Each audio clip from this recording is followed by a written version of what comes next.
नमस्कार। आइए आज एक चुनावी जनादेश की परतों को खोलते हैं, समझने की कोशिश करते हैं कि एक बड़ी निर्णायक जीत सिर्फ वोटों की गिनती नहीं होती, वो जमीन की हकीकत, लोगों की उम्मीदों और एक बहुत ही सोची समझी रणनीति का नतीजा होती है।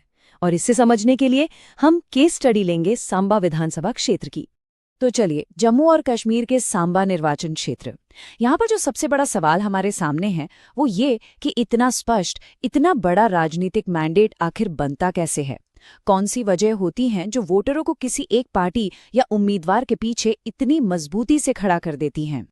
ये है सांबा। देखिए, बिल्कुल सीमा के पास बसा हुआ उपजाऊ मैदानों का एक खूबसूरत इलाका। यहाँ की जो जिंदगी है ना, वो दो ध्रुवों के इर्द गिर्द घूमती है।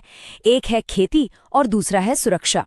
तो जाहिर है, यहाँ की मिट्टी, यहाँ के लोग और उनकी रोजमर्रा की जो जरूरतें हैं, वही यहाँ की सियासत को दिशा देती हैं। अब इस आंकड़े पर गौर कीजिए। 2024 के चुनाव में जीतने वाली पार्टी को 62% से भी ज्यादा वोट मिले। ये कोई छोटी मोटी जीत नहीं है, ये एक तरफा समर्थन की तरफ साफ साफ इशारा करता है। और ये देखिए जीत का अंतर, 30,309 वोट। ये मार्जिन बहुत बड़ा है। ये नंबर हमें बताते हैं कि फैसला कितना साफ था। तो चलिए अब इसी नतीजे के पीछे की जो कहानी है उसे समझने के लिए थोड़ा और गहरा उतरते हैं। अच्छा, अब इन चुनावी नंबरों से थोड़ा आगे बढ़ते हैं और यहाँ के लोगों, यहाँ की जमीन की नब्ज को महसूस करते हैं। क्योंकि देखिए, हर वोट के पीछे एक इंसान होता है, उसकी अपनी परिस्थितियां होती हैं, उसकी अपनी कहानियां होती हैं। अगर हम यहाँ की आबादी को देखें तो करीब 29% आबादी अनुसूचित जाति की है। एक दिलचस्प बात यह है कि ये सीट पहले आरक्षित थी पर अब सामान्य हो गई है। इस एक बदलाव ने यहाँ के सामाजिक समीकरणों को और भी जटिल बना दिया है और इसका सीधा असर वोटिंग पैटर्न पर भी पड़ा है। यहाँ की अर्थव्यवस्था की रीढ़ कृषि ही है। ज्यादातर लोग सरसों और चावल की खेती करते हैं। साथ ही बॉर्डर पर होने वाला व्यापार भी अहम है। इसका मतलब साफ है, किसानों की जरूरतें, उनकी फसल के दाम, सिंचाई की सुविधाएं, ये यहाँ के सबसे बुनियादी और सबसे बड़े मुद्दे हैं। भले ही सरकारी आंकड़े यहाँ बेरोजगारी कम दिखाते हों, लेकिन जमीन पर युवाओं में एक चिंता है, एक बेचैनी है। वो यहीं रहना चाहते हैं, यहीं काम करना चाहते हैं। उन्हें हुनर चाहिए, मौके चाहिए, ताकि उन्हें काम की तलाश में कहीं और न जाना पड़े। और फिर आते हैं वो मुद्दे जो हमेशा से यहाँ के लोगों के लिए अहम रहे हैं। साफ पीने का पानी, बिना रुकावट के बिजली, अच्छी सड़कें, खासकर जो सीमा की तरफ जाती हैं, और बेहतर स्वास्थ्य और शिक्षा की सुविधाएं।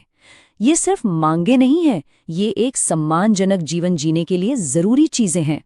तो अब तक हमने जमीनी हकीकत को समझा। अब नजर डालते हैं पिछले कुछ दशकों के चुनावी आंकड़ों पर, क्योंकि जो नंबर होते हैं ना, ये भी एक कहानी कहते हैं। ये बताते हैं कि वक्त के साथ यहाँ की राजनीति ने कैसे करवट ली है। इस टेबल पर एक नजर डालिए। हाल के कुछ सालों को छोड़ दें तो पहले सांबा में किसी एक पार्टी का दबदबा नहीं रहा, वफादारी बदलती रहती थी। लेकिन एक चीज जो हमेशा से मजबूत रही है वो है यहाँ के लोगों का मतदान में उत्साह। हाल के चुनावों में तो ये 70 से 75% तक पहुंच गया, जो बहुत प्रभावशाली है। और ये चार्ट, ये तो पूरी कहानी को एक तस्वीर में दिखा देता है। देखिए कैसे पिछले 3 चुनावों में बीजेपी का वोट शेयर 23% से सीधा 53% और फिर 62% के शिखर तक पहुंच गया। ये किसी बड़े राजनीतिक बदलाव का एक बहुत ही साफ संकेत है। यहीं पर हमें याद रखना चाहिए कि एक जागरूक मतदाता लोकतंत्र की नींव है, और जब लोग अपनी बात रखते हैं तो उनकी गरिमा का सम्मान करना और सार्वजनिक संवाद को जिम्मेदार बनाए रखना, ये संवैधानिक मूल्यों का एक अहम हिस्सा है। तो इन सारे आंकड़ों से 2 मुख्य बातें निकलकर सामने आती हैं। पहली, यहाँ के मतदाता राजनीति में गहरी दिलचस्पी रखते हैं और बड़ी संख्या में वोट डालने निकलते हैं। और दूसरी, जो मुख्य पार्टी है उसके सामने विपक्ष काफी हद तक बिखरा हुआ नजर आता है। ठीक है, तो हमने ये देख लिया कि क्या हुआ। अब हम ये समझने की कोशिश करेंगे कि ये कैसे हुआ। मतलब ऐसी निर्णायक जीत हासिल करने के पीछे की रणनीति, उसका सिस्टम क्या होता है। इसे समझने के लिए हम एक फ्रेमवर्क का इस्तेमाल करेंगे जिसे चतुर्मुख सिद्धांत कह सकते हैं। ये किसी भी चुनावी अभियान को 4 अलग-अलग लेकिन बहुत जरूरी आयामों में तोड़कर देखने का एक तरीका है। तो ये है वो 4 चेहरे। पहला है चुनावी चेहरा, यानी आबादी, आंकड़े और उनका विश्लेषण। दूसरा है संगठनात्मक चेहरा, यानी आपका कैडर, आपके कार्यकर्ता और जमीन पर काम करने की क्षमता। तीसरा है कहानी कहने का चेहरा, यानी आपका नैरेटिव, आपका संदेश। और चौथा है संसाधन चेहरा, आपकी मशीनरी और लोगों को लामबंद करने की ताकत। जब ये चारों चेहरे एक दिशा में एक साथ काम करते हैं तो एक बहुत शक्तिशाली सिस्टम बनता है। ये स्वॉट एनालिसिस हमें पूरा रणनीतिक परिदृश्य दिखाता है।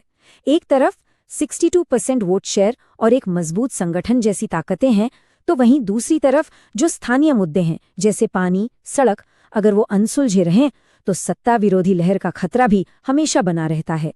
तो इस पूरी रणनीति को समझने के बाद असली सवाल ये उठता है कि जो जनादेश मिला है उसे असरदार शासन में कैसे बदला जाए, क्योंकि विश्लेषण के बाद ही समाधान की रूपरेखा तैयार होती है। एक निर्णायक जनादेश मिल चुका है, जीत हो गई है, तो अब आगे क्या? ये सवाल किसी भी जीत के बाद सबसे जरूरी सवाल होता है, क्योंकि यहीं से जिम्मेदारी का असली दौर शुरू होता है। ये हीट मैप हमें सीधे सीधे दिखा रहा है कि लोगों की सबसे बड़ी चिंताएं और तकलीफें कहाँ हैं। आप देखिए, कृषि से जुड़े मुद्दे और पानी, बिजली, सड़क जैसी बुनियादी सेवाएं सबसे ऊपर हैं। शासन को सबसे पहले इन्हीं हीट जोन्स पर ध्यान लगाना होगा। और ये है एक ठोस 90 दिन की कार्य योजना, जैसे कि एक 24/7 शिकायत हेल्पलाइन शुरू करना, अनुसूचित जाति समुदाय तक पहुंचने के लिए खास कार्यक्रम चलाना, किसानों के लिए राहत पैकेज की घोषणा करना और सबसे जरूरी, लोगों के साथ लगातार संवाद बनाए रखना। ये वो पहले कदम हैं जो एक जनादेश को नतीजों में बदलते हैं और जमीन पर भरोसा कायम करते। अब हम इस पूरे विश्लेषण के अंत की ओर बढ़ रहे हैं, तो आइए एक बड़े चुनावी जनादेश का जो गहरा मतलब है और उससे जो जिम्मेदारी जुड़ी है उस पर थोड़ा विचार करें। याद रखिए, एक जनादेश कोई ट्रॉफी नहीं है जिसे सजाकर रख दिया जाए। ये एक बहुत गहरी जिम्मेदारी है, और इतनी बड़ी जीत का सबसे बड़ा खतरा होता है आत्मसंतुष्टि। ये मान लेना कि काम हो गया, जबकि असली काम तो जीत के बाद ही शुरू होता है। यहीं पर शासन का भरोसा टिका होता है। लोगों की शिकायतों जैसी निजी जानकारी को संभालना और उनकी सहमति का सम्मान करना भारत के डेटा गोपनीयता कानूनों के तहत एक बुनियादी जिम्मेदारी है। तो अंत में ये सवाल सोचना बहुत जरूरी है, हम किसी भी चुनावी जीत को सिर्फ वोटों के अंतर से क्यों मापें? इसका असली पैमाना लोगों के जीवन में आया ठोस सुधार क्यों नहीं हो सकता? अगर आप एक जन केंद्रित नेता बनना चाहते हैं और अपने निर्वाचन क्षेत्र को ऊपर उठाना चाहते हैं, तो blueprintstrategies.ai से mgr@blueprintstrategies.ai पर संपर्क करें या 08042041602 पर कॉल करें। राजनीति से परे, एक उद्देश्य के लिए।